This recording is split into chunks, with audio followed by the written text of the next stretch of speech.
Hello viewers, this is Papri. Welcome back to my kitchen. আজকে আমি share করছি নারকেলের এক অসাধারণ ভর্তা। এই ভর্তাটি যে কতটা টেস্টি সেটা শুধু আপনারা ট্রাই করলেই বুঝতে পারবেন। প্রথমে আমি এখানে কড়াইতে 4-5টা শুকনো মরিচ লাল লাল করে ভেজে নিচ্ছি। মরিচের পরিমাণটা আপনারা যে যেমন ঝাল খেতে পছন্দ করেন সে অনুযায়ী কমিয়ে বাড়িয়ে নিতে পারেন।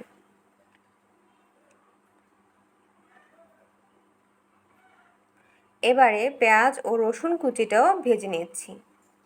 এখানে আমি 2 কোয়া রসুন আর একটি বড় সাইজের পেঁয়াজ ব্যবহার করেছি। নারকেলের ভর্তায় রসুনের পরিমাণটা বেশি হলে নারকেলের যে রিয়েল ফ্লেভারটা সেটাই নষ্ট হয়ে যায়, তাই চেষ্টা করবেন একদম কম রসুন ব্যবহার করতে। পেঁয়াজ রসুনটাকে ভেজে আমি পাটায় তুলে নিচ্ছি। ভাজা পেঁয়াজ, মরিচ আর কোরানো নারকেল সাথে একটু লবণ দিয়ে ভালো করে বেটে নিলেই রেডি হয়ে গেছে সুপার টেস্টি নারকেলের ভর্তা।